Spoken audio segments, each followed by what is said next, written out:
Bunga kamboja banyak kita temui di area pekuburan. Bila ditanam di depan rumah, maka rumah kita akan terkesan seperti kuburan. Bunga kamboja ini juga sering dijadikan bahan campuran untuk sesajen, guna melakukan ritual yang berbau mistis.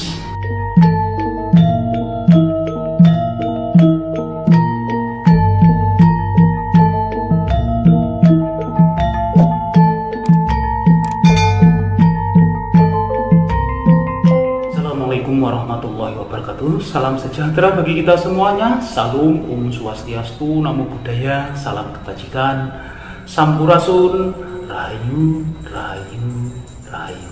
Sahabat Idua TV yang dirahmati Allah Subhanahu wa Ta'ala, segala puji hanya milik Allah Rabbi yang telah senantiasa memberikan ribuan nikmat kepada kita semuanya, yaitu nikmat yang terpenting adalah nikmat sehat, sehingga kita bisa ketemu lagi di channel ini, insya Allah diberkahi Allah Subhanahu wa Ta'ala.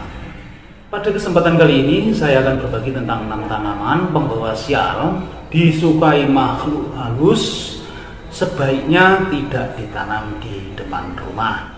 Namun sebelum kalian melanjutkan menyimak video ini, bagi sahabat-sahabat Idua TV yang sudah subscribe, like, komen, dan share, saya doakan semoga disehatkan lahir batinnya, mendapatkan uang tak terduga 100 miliar dan semua hutang-hutangnya lunas. Amin ya robbal alamin. Tak semua yang cantik itu membawa kebahagiaan dan keberuntungan. Ada beberapa jenis bunga yang sangat cantik jika menghiasi halaman rumah. Namun di balik itu semua, tanaman tersebut bisa membawa sial.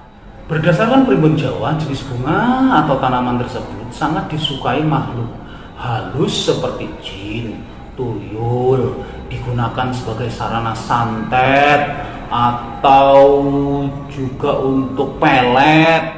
Bunga-bunga ini memiliki daya tarik tersendiri, namun dibalik bentuk dan warnanya yang memang memikat hati, terutama kaum ibu-ibu, jika kalian ingin aman, bebas dari gangguan makhluk halus, alangkah baiknya hindari menanam beberapa bunga jenis yang saya sebutkan nanti di halaman rumah kalian.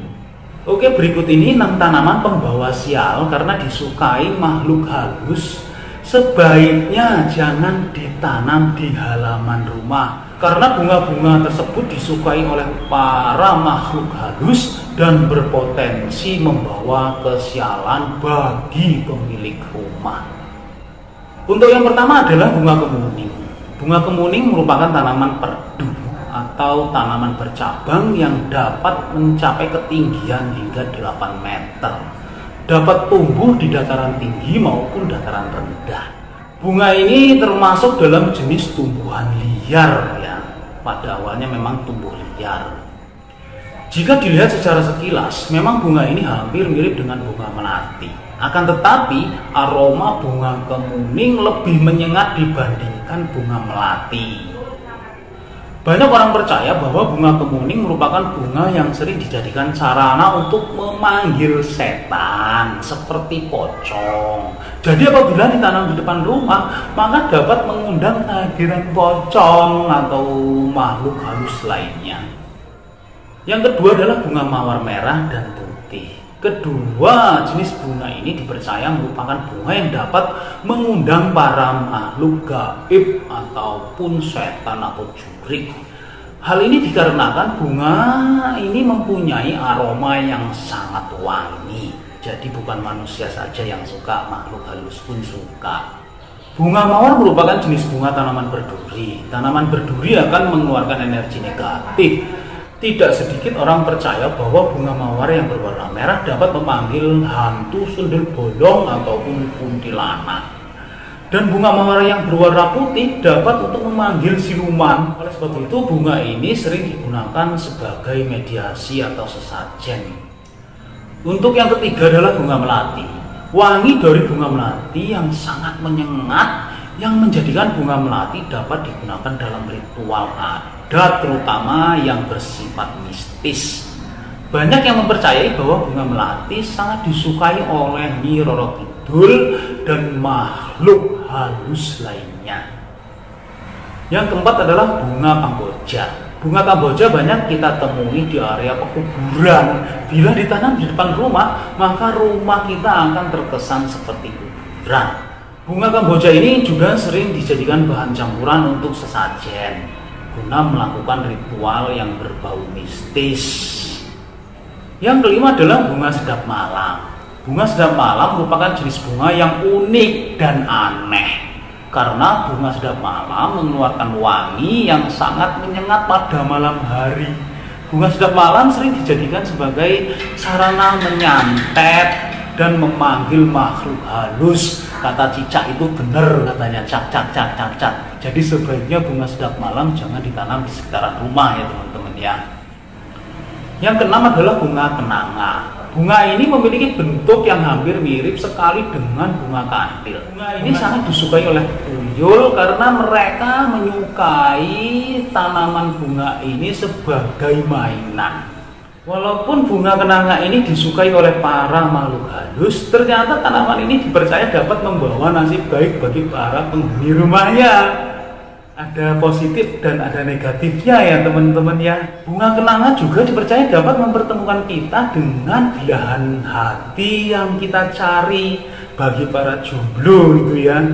Itulah mengapa orang tua zaman dahulu sering menanam bunga ini, terlebih bila anak gadisnya belum menikah. Selain itu, bunga kenanga juga suka dijadikan sebagai penglaris dalam usaha. Walaupun demikian, bunga kenanga tidak baik ditanam di depan rumah. Sebaiknya bunga kenanga ditanam di bagian samping rumah ya teman-teman ya. Jadi keunikan bunga kenanga ini tinggal tergantung diri kita tujuannya seperti apa. Bisa digunakan sebagai sarana kebaikan dan bisa juga digunakan sebagai sarana kejahatan seperti untuk menyantet. Teman-teman semuanya, itulah tadi tanaman pembawa sial disukai makhluk halus. Sebaiknya tidak ditanam di bagian depan rumah. Tapi kalau kalian tetap ingin menanamnya, sebaiknya ditanam di sekitaran samping rumah atau agak jauhan dikit lah dari rumah, sekitar 3 meteran. Wallahu a'lam bishawab. Terima kasih kalian sudah menyimak video ini sampai selesai. Semoga bermanfaat untuk kita semuanya. Kebenaran itu datangnya hanya dari Gusti Allah Subhanahu wa taala. Sedangkan kesalahan merupakan kehilapan diri pribadi saya dalam menyampaikan informasi ini. Untuk itu mohon maaf atas kesalahan dan kehilapan. Jangan lupa ya teman-teman ya, sedekahkan subscribe kalian, semoga menjadi ladang amal jariah buat kalian semuanya. Sampai ketemu lagi dengan saya di video saya selanjutnya. Wallahul muwaffiq ila aqwamit thoriq. Wassalamualaikum warahmatullahi wabarakatuh.